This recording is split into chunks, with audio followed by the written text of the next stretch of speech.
Okay, as we get started here, and we're so fortunate to have you join us today, we'll get started with some introductions. Welcome everyone to the Dementia Care Aware webinar for July.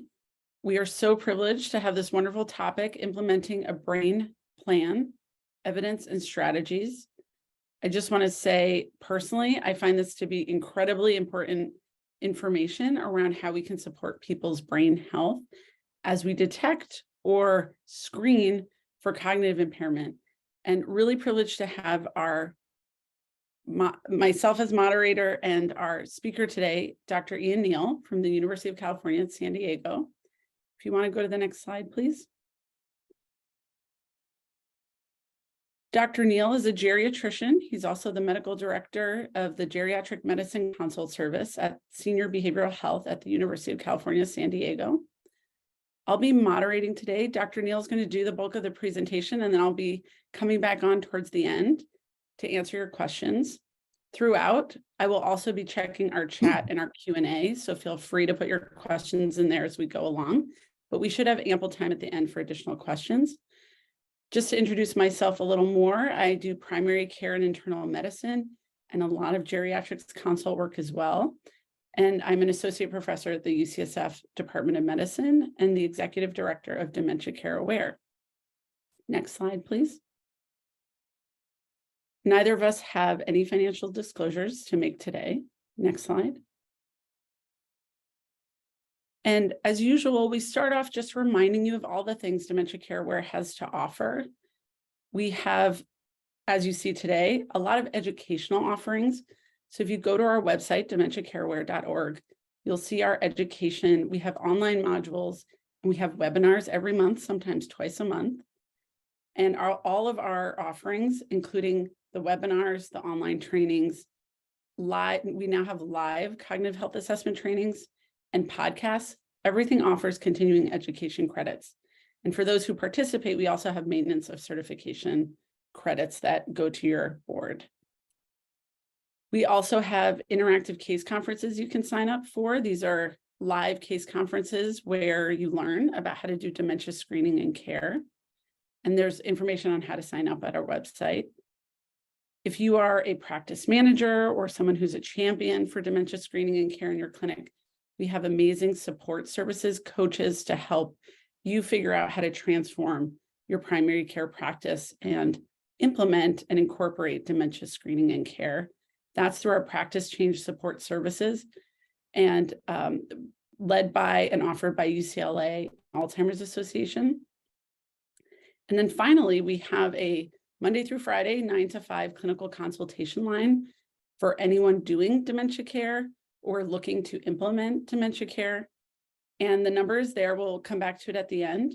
And it's essentially specialists like myself, geriatricians, or neurologist specialists, legal specialists, social service specialists, who are there to provide you with resources and direct support in clinical decision-making or resources in your area in California. So definitely want you to be aware of that resource, should that be useful to you. So we can go to the next slide. Thank you. If you go to our website, you'll see how you can log on to our training. Our sort of flagship training is the basics of Dementia Care Aware around the cognitive health assessment. And the cognitive health assessment, as you know, is an approach to screening in primary care. We also now have additional modules coming online, and more will be coming this month, but we have one on how to do the cognitive health assessment with additional team members. So not just the primary care clinician, whoever that may be, but and other team members, how they might participate in the screening process as well to help make it more doable. Next slide, please.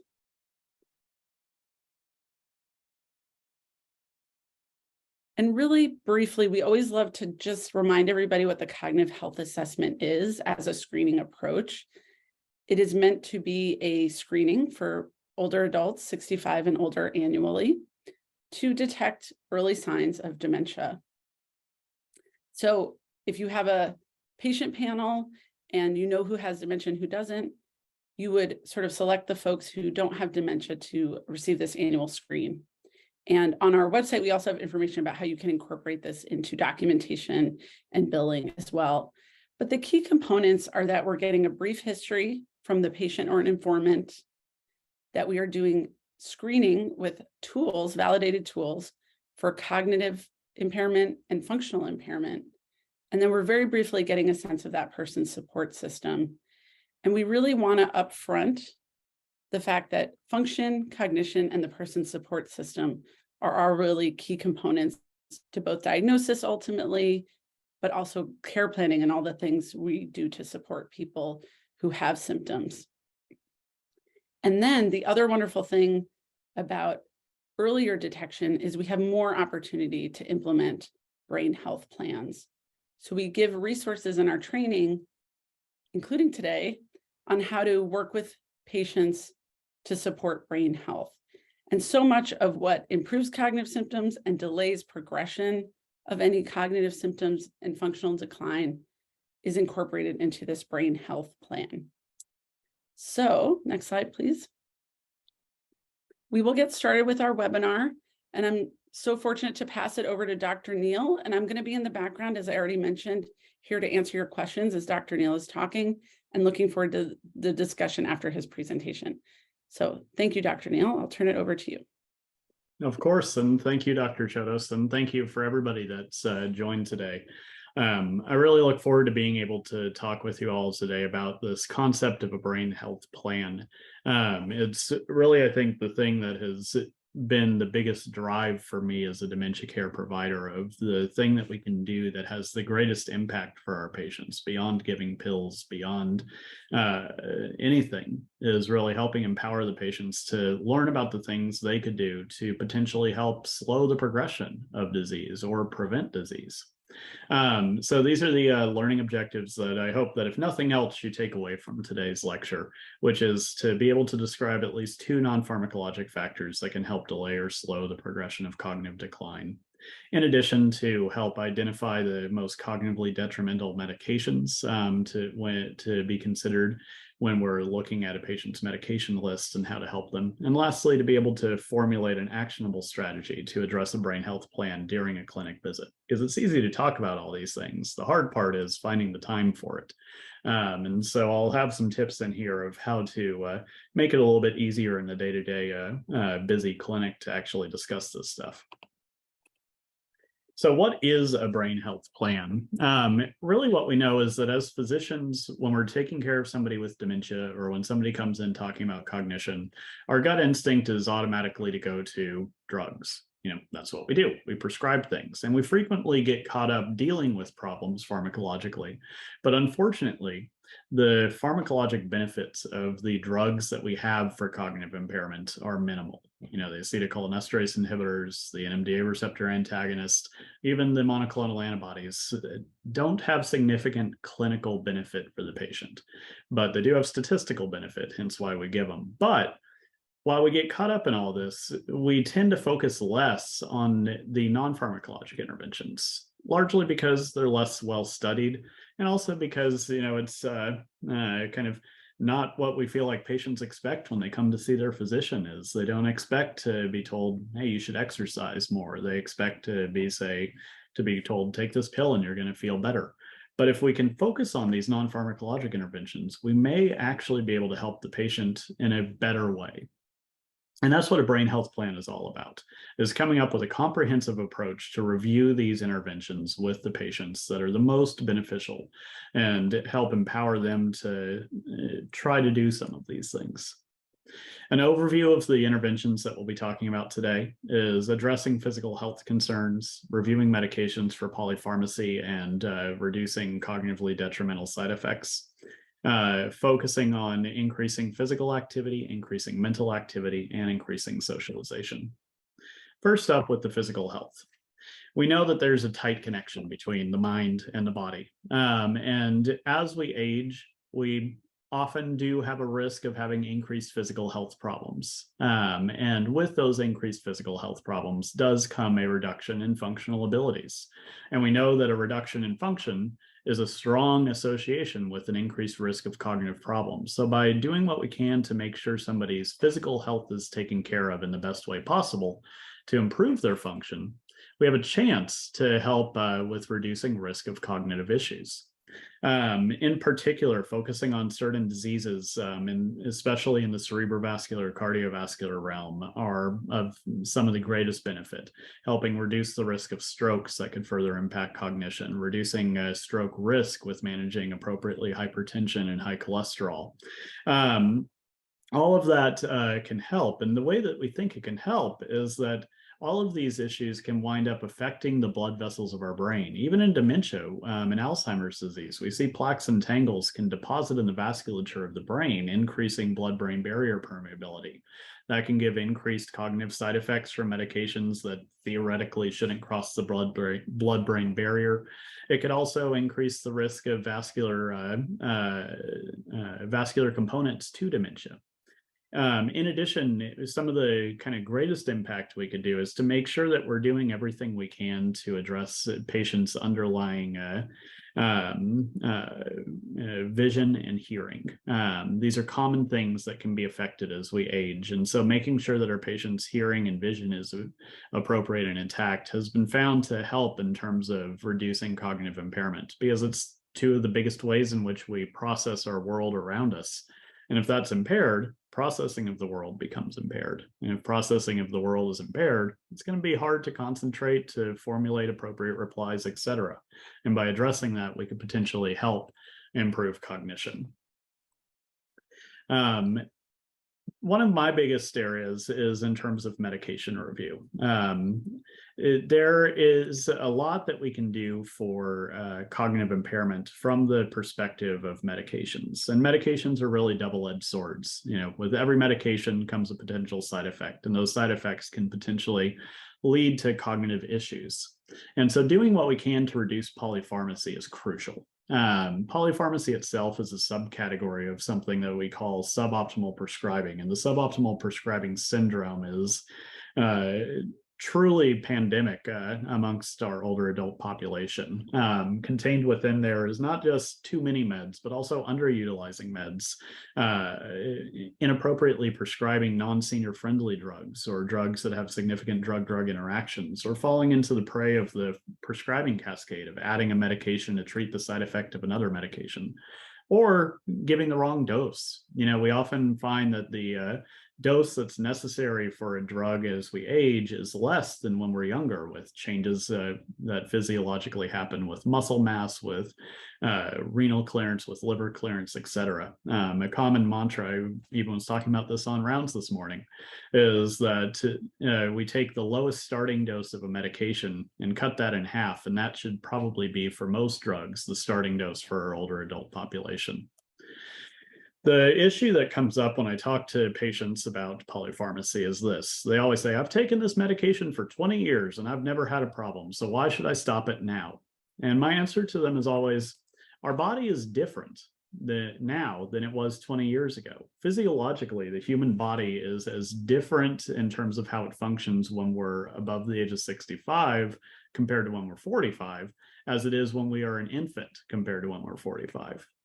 Every organ system in the body has normal physiologic changes as we age that can affect the way we metabolize and interact with drugs differently. In particular, you know, we know that there are changes in the liver and in the kidney that affect drug clearance, that affect drug metabolism, all of which, if we don't take into account when we're prescribing, could lead our patients into problems. And so in geriatrics, we focus on the way these drugs interact due to these changes. But it also makes it that just because the drug helped 20 years ago doesn't mean it's going to help in the same way now, or it may help, but we may have more issues with the side effects associated with it. So we have to think really carefully about drugs. To that end, we have created the Beers List, and American Geriatric Society has taken over the management of the Beers List and updates it regularly with potentially inappropriate drugs for seniors. The issue with the Beers List is, you know, here's the AGS pocket card for it, is that it's double-sided, about 8-point font, and extremely long. So practically using the Beers List in a day-to-day can be difficult. So one thing I often recommend when we're looking at patients with the perspective of how could these drugs potentially affect us cognitively, I always recommend targeting the lowest hanging fruit first. And the lowest hanging fruit are the drugs that have what's called anticholinergic burden. Because the way that our memory center operates in our brain is through acetylcholine. It's why we give acetylcholinesterase inhibitors to Alzheimer's disease to try to boost the amount of acetylcholine that's around.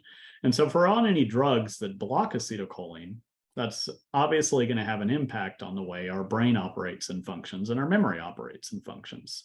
And so when I'm looking at a patient's medication list to consider deprescribing, I always start with which medications are they taking that are anticholinergic. And we all know that things like Benadryl are anticholinergic, but what we don't realize is that there's a lot of drugs that actually have anticholinergic action that we don't necessarily recognize. And so there's this useful thing that's displayed here. This is something called the anticholinergic burden index. And so this is a scale that was created by comparing drugs in the lab to atropine with how tightly they bound and blocked the action of acetylcholine, atropine being the gold standard of an anticholinergic med. And they rated drugs in terms of a score of 1, 2, or 3 based on how severely anticholinergic they were. Score of 3 was roughly comparable to atropine, and then below that was gradations less. And so, in scores of 3, we see all the common things that we know are anticholinergic, things like antihistamines or the antimuscarinic urinary incontinence medications. But there are a lot of meds that show up in the score of 1 and 2 that we don't necessarily think of as anticholinergic. Furosemide, which is highlighted here, actually has an ACB score of 1. Does that mean we shouldn't be giving Lasix to our heart failure patients? No. But what it means is that if we see that somebody's on something like Lasix, we should think even more carefully about prescribing anything else with anticholinergic burden. In the heart failure example, that can sometimes be difficult because, as you can see, if you look carefully at the score of 1, we've got a lot of heart failure meds in there. Digoxin is on there, furosemide, warfarin, even metoprolol and ACE inhibitors are on that list. So, if you've got heart failure and AFib, already probably your ACB score is going to be about 5, which is equivalent to nearly 2 pills of Benadryl. Does that preclude us from prescribing? No, but say the patient's then having some urinary incontinence that may or may not be due to the furosemide that we're giving. We probably aren't going to want to start that person on oxybutynin or tolterodine to try to address that urinary incontinence, because that's got an ACB score of 3. And if we add that on to an already high ACB score, it may be the straw that broke the camel's back that starts to negatively affect cognition. And further, whenever I'm looking at a medication list, I look and see how many are anticholinergic and figure out which of these can I substitute. Are there any that I can change to something that doesn't have known anticholinergic action in order to try to reduce that burden? Supplements are also key when we're doing medication reviews. And I'd say probably the most common question I ask my patients in clinic are, what over-the-counter medications, herbal remedies, or supplements are you taking that aren't on your medication list? And we know that they're very common in terms of use. One recent study found that 4 out of 5 adults over the age of 50 in America use at least one over-the-counter supplement. And many supplements don't have evidence of benefit, but there are also some that could potentially have harm. For instance, certain natural remedies like St. John's wort actually has an increased bleeding risk associated with it. Similarly, vitamin E and ginkgo biloba increase your bleeding risk to roughly the same amount as a baby aspirin a day. So, in dementia, we already have these plaques that are depositing in our blood vessels that increase the risk of microhemorrhages. Could we increase the risk of that even more if we're taking something like St. John's wort or vitamin E or ginkgo? Potentially, especially if we're also on a baby aspirin or if we're on something else. So there's potential even associated of harm with supplement use. So it's important to do a thorough supplement review and to look for potential drug-drug interactions or risks and consider stopping agents that do have those risks. As an example of deprescribing, because I always find deprescribing is hard to kind of think about in the abstract. And so a nice example was this patient that I saw in clinic recently. Many of the points here have been altered for HIPAA, but there is an 85-year-old male that I saw that had hyperlipidemia, asthma, ABPA, and he came into clinic for the evaluation of memory, resided in an assisted living facility, had been getting medication management assistance from that facility because he'd been having difficulty managing his pills by himself. Had been having a lot of amnestic symptoms, typical of late onset Alzheimer's disease, had a lot of deficiencies in his IADLs, recently had lost his license after he crashed his car in a parking lot and then failed the DMV written test when he was reported by the police for the car accident. And so when I looked at his medication list, this is what it was. And, instantly I put this on here more just because it should feel overwhelming to you of how can somebody be managing this many medications? And this isn't even the longest list that we see on a day-to-day basis. But the question becomes, with all of these medications that he's taking, could this polypharmacy be contributing to his cognitive impairment? And so the question becomes, is he on anything anticholinergic? If so, possibly. And further, just polypharmacy itself is a known risk factor for cognitive impairment. There's an increased incidence of dementia developing in those with polypharmacy.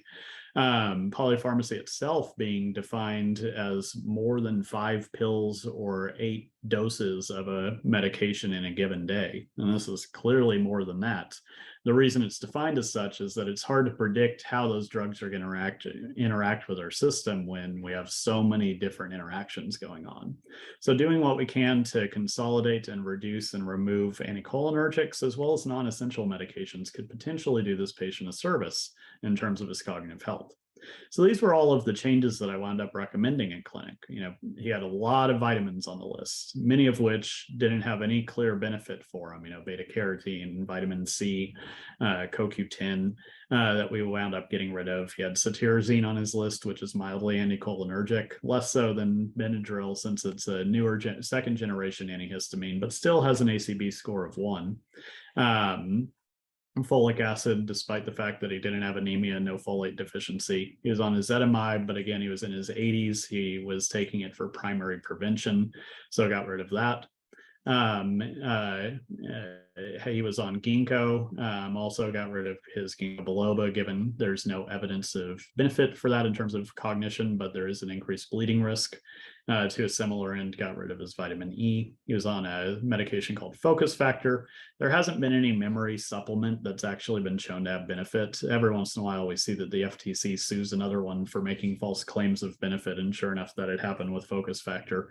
And the other issue with those is that they're expensive. That medication can cost you up to like $60 a month to take. Some of them even more expensive than that. So this guy, when I calculated out how much he was paying, it was paying about $300 a month just for his supplements, for ones that didn't have any clear benefit. Even something that we don't think of as potentially harmful, like a multivitamin with minerals, actually could have harm associated with it because it contains iron, which is constipating. And already dementia increases our risk of constipation. So does polypharmacy. And constipation is the #2 cause of delirium in the elderly. He also had been taking hydroxyzine for itching due to dry skin, so we got rid of that because of the anticholinergic action. So by the end of his visit with me, his medication looked like this, a lot nicer, and a lot less potentially cognitively harmful. So that's polypharmacy. Another major area that we should be focusing on in terms of brain health is physical exercise. When we look at it, physical exercise has been kind of consistently found as the main non-pharmacologic intervention that has been shown to have an association with improved cognitive health. This was one of the largest studies of physical health on dementia, published in 2016. This was a meta-analysis that looked at RCTs and analyzed the effect of physical activity on cognition, which is a hard thing to study in isolation.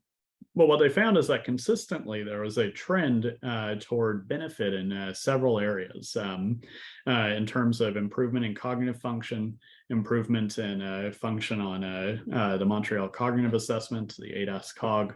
And so overall, we found consistently that physical exercise can help reduce our risk of progression in terms of cognition. We think that the reason behind that is that it's helping improve this cerebrovascular risk. It's helping improve the health of our vasculature of our brain, reducing the risk of vascular components to cognitive decline. But, you tell a patient to exercise and they're gonna be like, yeah, whatever. I'll try to get to it when I can. But how do we get a patient to be motivated to exercise? And further, what do we tell them to do with exercise? One of the biggest keys is aerobic exercise. The main recommendation for exercise in terms of aerobic health is to do 150 minutes a week or 30 minutes 5 times a week of some type of moderate to high intensity exercise. That can be something as simple as going for a brisk walk for a half an hour. I find that a lot of times patients, especially as they get older, say they want to walk, but they can't because they've got knee arthritis. And so it hurts their knees too much to be able to do an extended period of walking. And so one thing I often find myself recommending is things such as what's displayed here, water aerobics, which is low impact on the knees, gives you the same aerobic exercise, and also does it in a kind of structured manner, which can sometimes that structure can really help, especially if a patient's already starting to develop some cognitive issues. It can be hard to remember to exercise on your own, but if you have a regularly scheduled exercise routine, that may improve your benefit. Something that we also need to think about is beyond aerobic exercise, muscle strengthening and balance training is also important. With muscle strengthening, we know that as we age, we have an increased risk of sarcopenia or muscle loss that occurs as a normal part of aging. And so doing what we can to offset that can help with a couple of things. It can help reduce our fall risk. It can help improve the impact of aerobic exercise on maintaining blood vessel integrity, and many other benefits beyond that. Typically, what's recommended there is to do some type of resistance training, like climbing stairs, doing crunches, pool exercise against water resistance for 2 or more days a week, 20 to 30 minutes at a time. And so in some of my more physically active patients, I'll recommend that. A lot of times I find that recommending muscle strengthening on top of aerobic exercise and adding in balance training can be overwhelming for patients. So one thing I often will focus on, especially in some of our frailer patients, is to say, hey, if you can't do anything else, consider at least balance training. And we don't think about balance as being a cognitive risk factor, but it is, because as we age and as we develop sarcopenia and as we develop knee arthritis and other diseases, we can increase our risk of falling. And balance training is the #1 thing that's been shown non-pharmacologically to help reduce our risk of falling. Tai Chi and yoga are the best studied of these. Tai Chi is usually the one that I wind up recommending to our older adults because it's oftentimes lower impact on the joints and kind of easier to adhere to. You could even do it in a wheelchair, as is being demonstrated in this infographic. And you get some cardiovascular exercise with it. You could sometimes pair it with some ankle weights or something to get some resistance training. So oftentimes I'll recommend, hey, at least look into if there's a local YMCA in your area and see if they offer a Tai Chi class. And if they do it at least once a week, see how you like it and proceed from there. Trying to at least get the foot in the door with exercise is often a victory. Beyond that, mental exercise is something that's less often talked about than physical exercise, but oftentimes can be even more beneficial in terms of maintaining good cognitive health. Certain factors in the literature have been associated with later onset and slower progression of cognitive decline. The 3 big things is higher formal education levels, later time of retirement, and higher levels of cognitive activity. Now, you may have hit the brakes there when I said later time of retirement and thought, wait, so I can't retire? No, it's not that, but we have seen that later retirement is associated with a lower risk of dementia. And it's not that retiring is causing dementia. It's that when we retire, what do most people do? They sit at home and they vegetate. They watch more TV. They don't challenge their brain in the same way that they were doing when they were working. Because working, no matter kind of what you're doing, has a lot of areas of cognitive checks and balances, of problem solving, of having to think on your feet and work through a problem to find a solution. And so when we retire, we have to find something that we can fill our life with instead of that keeps our brain operating on a similar cognitive level. So what does that mean? What can we do in that regard? What counts as mental exercise? Really anything that gets the mind actively thinking and problem solving. Some of the commonly used methods are these: reminiscence therapy, cognitive stimulation therapy, muscle therapy, relaxation therapy, something called snoozelen therapy, or creative activities. These are kind of ideals if we can reach for them. But often is kind of hard to incorporate into one's life to get something done in a formal therapy session with an occupational therapist or something. Snoozelen is an interesting one, and I'll mention that just because out of all of those, I have a feeling that most people, such as me, the first time I heard about it, is like, what is snoozelen therapy? So this image here is an example of what's called a snoozelen room. These were created mainly in Europe, is where they really became popularized in the Scandinavian countries as a potential behavioral management strategy for autistic children. And since then, people have tried to start using snoozelen therapy for patients with dementia as well, to the point that it's actually recommended pretty consistently in many textbooks. But unfortunately, the evidence behind it for dementia isn't really all there. What they are is they are rooms that are designed to be multisensory, to be calming. Oftentimes they're actually blue rather than yellow, to have kind of a softer light associated with them, with lots of things that you could interact with, touch, etc., in order to help with reducing behavioral agitation. But it's an interesting area that people are really researching for non-pharmacologic mental exercise for cognition. One thing I often hear from patients, though, about cognition is, oh, I don't need to worry about that. I play a lot of brain games. I do Sudoku all the time, and I'm getting so much better at Sudoku. Unfortunately, though, brain games are unlikely to be of benefit in terms of mental health. We frequently see news articles such as this. Back in 2016, the very large brain game app was one called Lumosity, and it was actually sued by the FTC for deceptive advertising because they were claiming that it would protect against cognitive decline when there's no evidence to show that it does.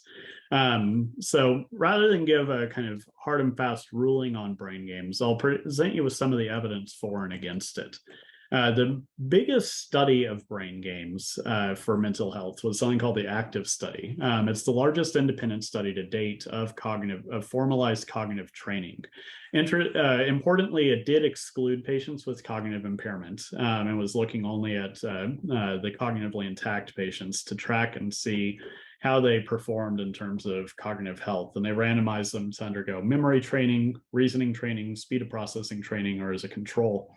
And they found that cognitive training did result in improvements in the ability to perform the task that was being trained with when compared to the control group. Several studies of memory training have been performed at smaller scales, but they've been difficult to interpret because of a lot of small sample sizes, confounders, etc.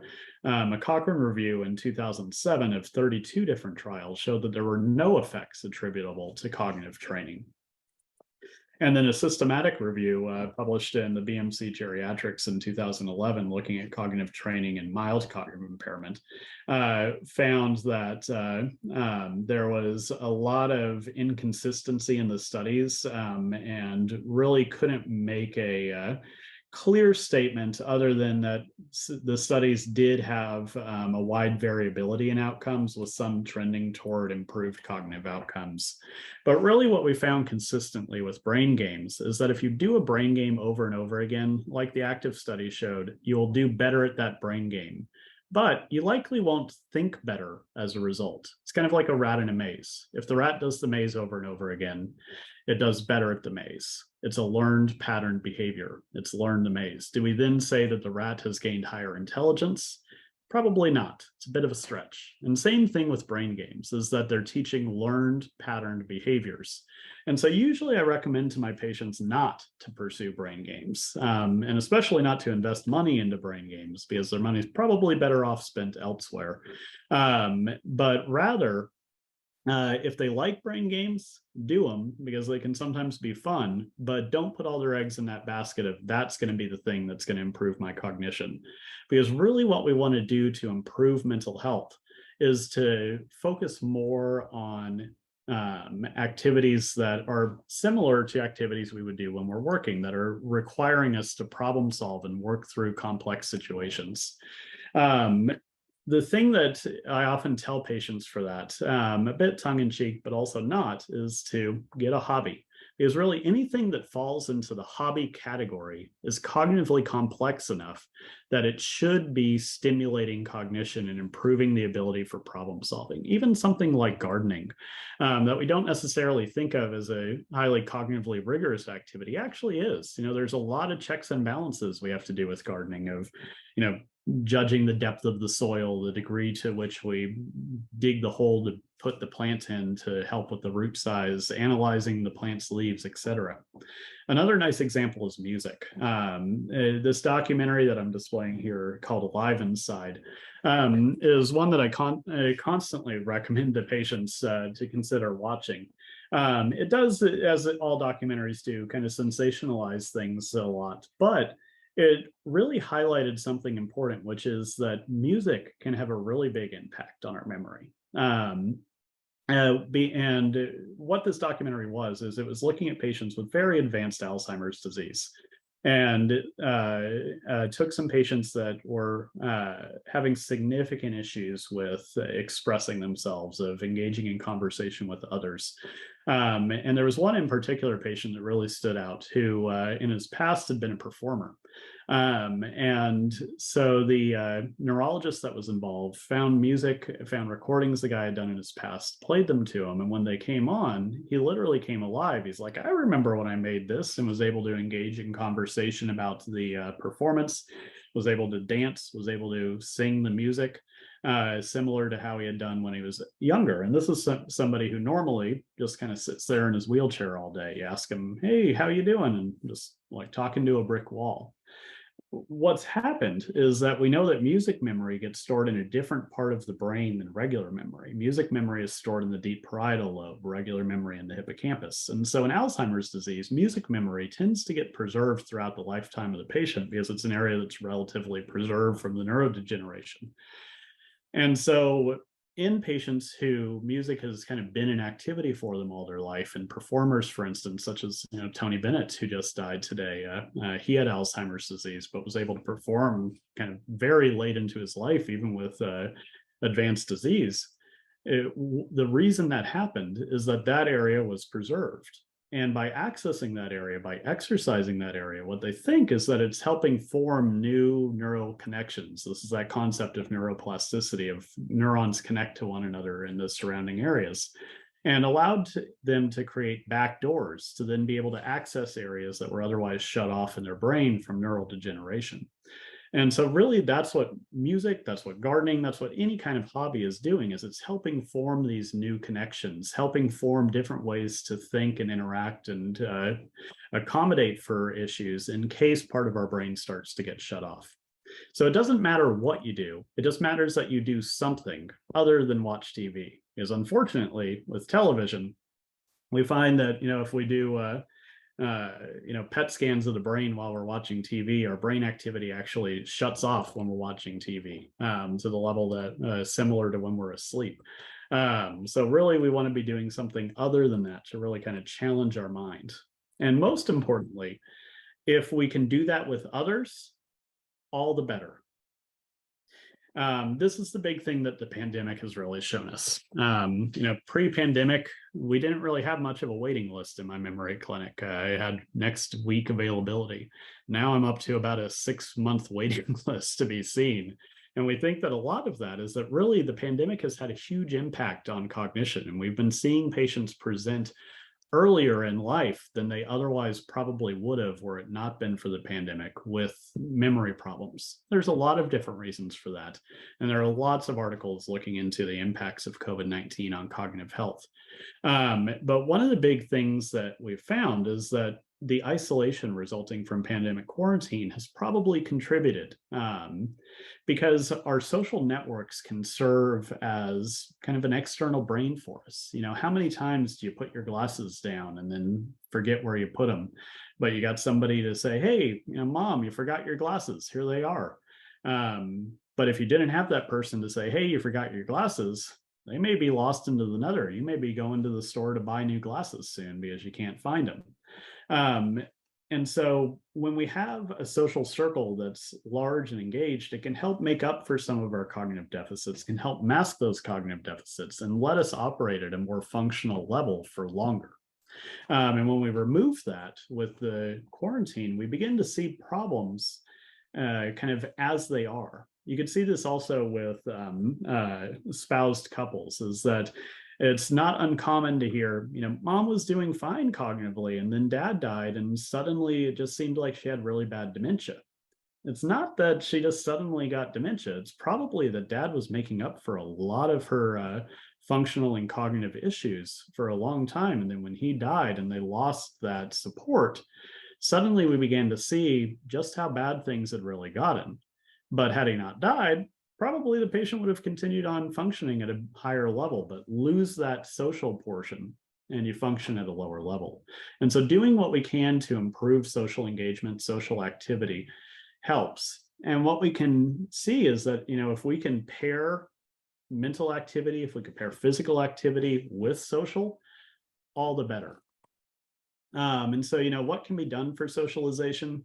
It's up to each individual, you know, group activities, adult daycare services, focusing on multi-generational households. You know, I'm lucky with 2 kids at home that my mom lives with us, not because she's got any functional impairments, but just because we know that it's going to be better for her, better for the kids in terms of her cognitive health, in terms of their benefits. And we're lucky to have that. But if that resource is available, it's often better off for the families. Or looking into local resources. But the key is really kind of tailoring it to each individual patient and helping explore what is it that they enjoy and see if you can link whatever it is that they enjoy, whatever hobbies they engage in, and see how can we do that with others and do that not by ourselves. You know, reading is a great mental exercise, but even better than reading is reading in a book club, because then A, you're doing it with others, so you have a social network built in, and then B, you're having to actually discuss what you read, putting an extra layer of understanding to what was read and what was gained from that from a mental health standpoint. So, you know, what to practically advise in clinic? I always say, kind of tongue-in-cheek, that the Dr. Neel prescription for memory is to exercise and get a hobby. And the reason for that is that, you know, if you can do at least those 2 things, you're already going to be far and above your peers in terms of doing what you can to protect your cognitive health. And if you compare it with all these other things of addressing physical health, of addressing socialization, addressing polypharmacy, all the better. But at the bare minimum, doing this is going to help your patients get ahead.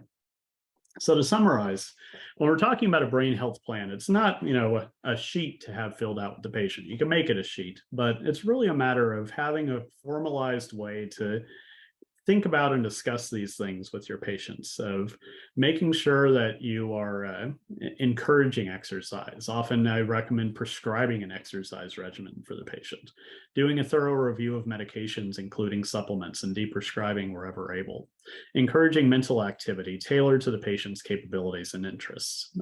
With that, you know, for instance, if I have a patient that is, you know, already having some cognitive impairment, I'm probably not going to recommend, say, reading in a book club or taking a continuing education class, because it may be too cognitively complex of an activity. But, you know, going to some type of social group or joining a gardening group or taking dance lessons, that may be something that's kind of better capable for the patient. But it's really a matter of tailoring these recommendations to each individual patient based on their interests. So taking some time to get to know them helps. and educating as well on the importance of socialization. And then finally, making sure that we're doing what we can as a physician to address physical health problems. And you can do this through structured ways. This is why the Medicare annual wellness visit exists, for instance, to help us give a chance to take an hour to truly focus on looking at the whole patient and try to address some of these things. So there are ways to incorporate it through visits like that, through visits like the cognitive health assessment, to work all of this into a practical way in your clinic. But it's just a matter of finding ways to take the time to sit down with the patient and discuss these things. And if you can, your patients are probably going to be cognitively better off for it. I'm a part of a group called the Alzheimer's Project in San Diego, and we actually have these handouts that we made called Healthy Body, Healthy Brain, that specifically talks about all of these things in a way to try to relate it to the patient. They're available in multiple different languages, and if you go to our website, you could get these, and they can be flyers that you could potentially put up or hand out in the office to specifically work on it, or even just use as an example of yourself, because this is one example of a way to present a brain health plan to a patient in a way that's accessible and usable for them. And that's about all that I got. So we'll leave some time for questions here. And amazingly, I actually kept us on time. I can't believe it. Amazing job on many levels. So I want to extend a really hearty gratitude towards you, Dr. Neel, because first of all, this was a lot of solid information, but I think really you kept describing how you really use it in practice. I know that was really helping me think through how I would bring this into clinical care. Very evidence-based. So I know a lot of people were asking for the slides, and we will make a PDF available so people can go back and kind of understand where we're coming from and where your recommendations are coming from. And even better, you left time for questions and discussion. And I think there were a lot of really good ones. So I'm going to condense and summarize some of the great information that people were putting in the Q&A so that everybody on the webinar gets the benefit of hearing about it. One thing, which just as a fun thing to highlight, somebody pointed out that ballroom dance has some evidence for being a great social and physical activity. And obviously it's also very stylish. So I fully second that endorsement. The other thing that you brought up that I thought is important to highlight is how much, when we're talking about meds and supplements, the additional harm, the additional financial harm that they're often causing, because I have seen that multiple times as well, that people are really taken in by the marketing and really feel like these things are necessary. Like you have to be on multiple vitamins and multiple herbs in order to age how you want. And yet they're spending tons of money, and kind of a dead giveaway is just, you have to take 3 or 4, 6 pills a day. You know, they're really trying to get people to burn through these supplements. And then how, you know, a lot of these companies have been unmasked, if you will, as a little bit shady in terms of their marketing and their claims. And it, you know, helps me to kind of point out to people that this isn't necessarily as rigorous or evidence-based as we would hope. So I wanted to highlight that because I thought, I don't hear that a lot. And I also really resonated with me in my clinic. A couple of people brought up that kind of what you're talking about seems to fit into the pillars of frameworks and movements that are currently helping all of us to do better geriatric care and care for people living with dementia. So things like the age-friendly health system. And I sort of agree, and it has a nice synergy with the 4 pillars of mentation, mobility, and function and exercise, medications and anticholinergic burden and supplements, and then what matters. So that social engagement and community, you know, belonging and purpose and engagement. So I thought that was a really astute point, and want to encourage everybody to think about the age-friendly health system and how we can all, you know, get there and be a part of the movement. Definitely. Yeah, the age-friendly health system has been a godsend to geriatrics. It's really been a way that we can better advertise what it is that we do as geriatricians and why it's so important to do all of this. Is that, as my one of my mentors, Dr. Kai Wen here at UCSD always says, geriatrics is all about the F word, function. And if it's not affecting our function, we don't care about it as much.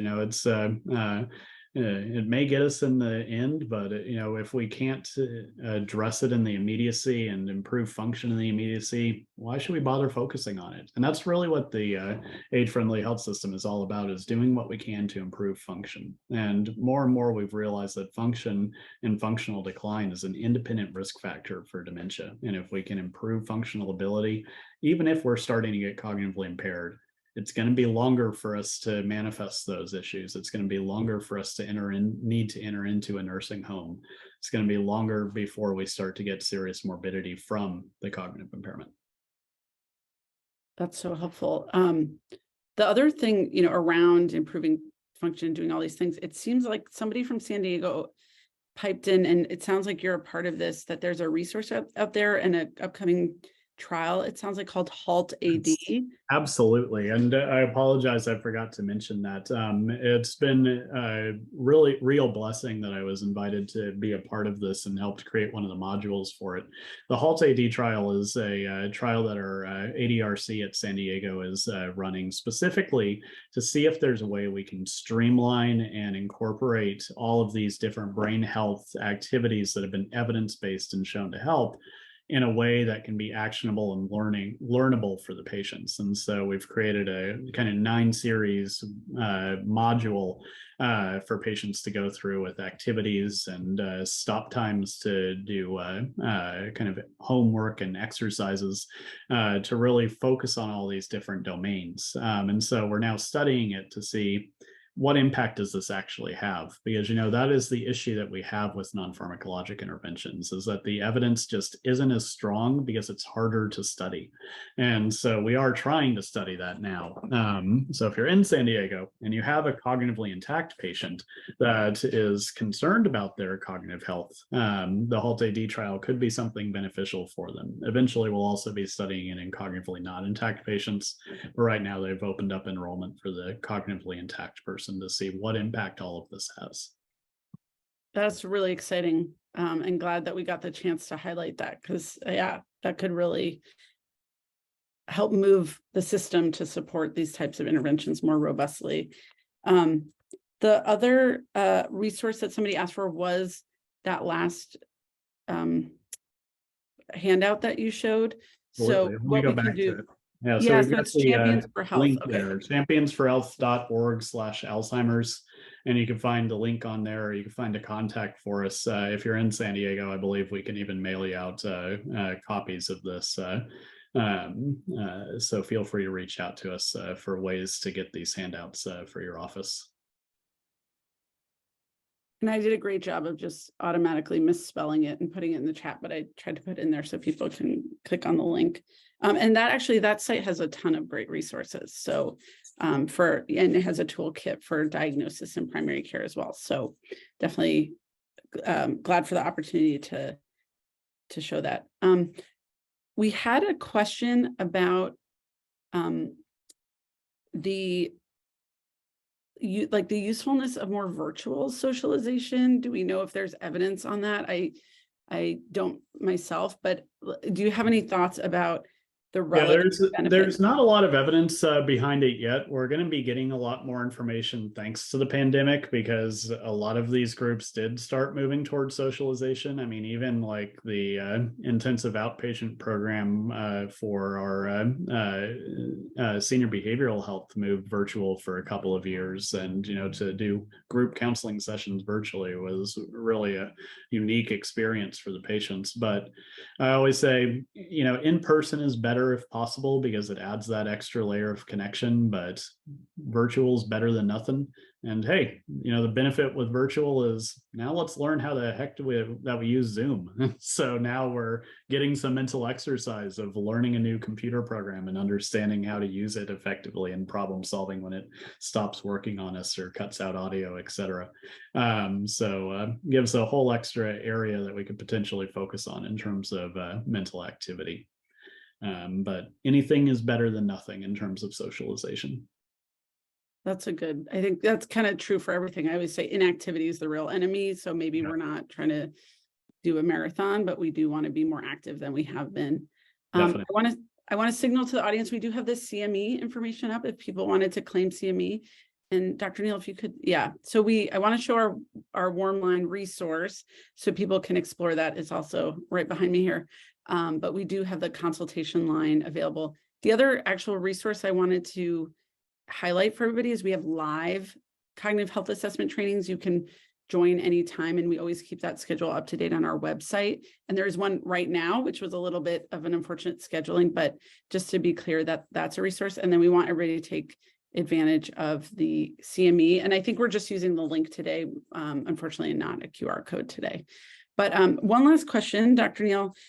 People pointed out that, well, first of all, somebody said, how often do people, PCPs, do you think they're really doing this stuff? I don't know if there's any data. That's number one. And the other question was, how much do we think, you talked about the pandemic unmasking a lot of cognitive impairment, and retirement in a way you spoke of in the same way, although for retirement, you really caveated that it's because of some of these lifestyle changes and people are sort of not actively pursuing stimulation cognitively, socially, physically. So those are two unrelated questions, but I'm going to dump them in your lap if you have thoughts about either. Yeah, definitely. So, in terms of how many are doing this, that's also something that we don't have a lot of data on, but anecdotally, we know it's not happening that much. But that's why we're doing these webinars. That's why Dementia Care Aware exists. That's why the San Diego Alzheimer's Project exists. With our Alzheimer's project, for instance, we're actually studying this now, and we have a study going on with several primary care clinics at UCSD where we kind of controlled one just to kind of do regular care, and then we've had another kind of go through all of the activities and webinars and CME tools that we have through the Alzheimer's project, and judging or assessing kind of the impact of that, and does this formal education actually improve how often things like screening and diagnosis and focus on brain health is impacted. But it's something that we need a lot more data on, but I can guarantee many are not. My role at the memory disorders clinic, for instance, while it typically should be the geriatric role of kind of assessing patients for polypharmacy and addressing physical health issues, really has become more of a gatekeeping type of role. And most of the patients that I see there are patients that are referred to us that have never had any form of cognitive testing or any kind of cognitive evaluation prior to the referral, because what we frequently see is a patient show up to their primary, they have 10 minutes for the appointment, they say, hey, I'm a little concerned about my memory, and there's, let's stop you there. I'm going to refer you to neurology to get that assessed. And unfortunately, we just don't have enough neurologists and geriatricians and geriatric psychiatrists in the world to do that. In San Diego, we only got about 100 some odd geriatricians and a lot more dementia patients than that. So it really is up to the primary care who's on the front lines to have these kind of conversations. And so the hard part is finding the time to do that. And so that's why I'm glad that so many of these new avenues are existing to be able to have that kind of discussion. And then I've already blanked. Speaking of memory, you can do a mocha on me later. Close the second. Okay. Yes. No, we all have cognitive failures. We need to normalize that. It's totally fine. And I just want to thank you. We do have to end on time to be respectful of people's time. We didn't get to all the questions. Please, I would love to encourage people to reach out to us at Dementia Care Aware. You're welcome to email us at dca@ucsf.edu, and we will get back to you right away with answers to your questions. I'm sorry we didn't get to everything. Yeah. And similar, you could always reach out to me as well. I'm always happy to have discussions, and my email is ineel@ucsd.edu. Thank you for that. These materials, the video and the PDF will be available. Go to our website and you'll be able to find them so you can continue to learn. And again, keep the conversation with us going via email or other means. And I do want to thank you, Dr. Neel, for the incredibly informative and helpful, practical, evidence-based presentation. And for everyone, just want to say thank you to Medi-Cal, the Department of Healthcare Services, which has the vision and has put this program out into the world. And so we really hope this is useful to you, and we welcome your feedback at any time. So thanks, everyone. Have a wonderful Friday. Stay cool and see you at the next webinar. Thank you so much.